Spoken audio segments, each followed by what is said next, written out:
കുറിക്കും ഒരു പുതിയ പുലരിയുടെ പൂരം പൂരം.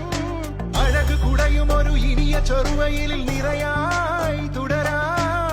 പൂരങ്ങട വമ്പൻ തൃശൂർ പൂരം വന്നേ.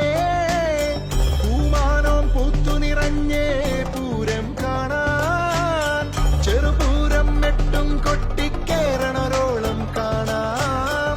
കൊമ്പന്മാർ നിരനിരയായൊരു ചേലും കാണാം. മനത്തിൽ വരവിന് മാറ്റത് കൂട്ടും അഞ്ചാറ് വാദ്യങ്ങളാവേശമോടെ ചെമ്പട താളം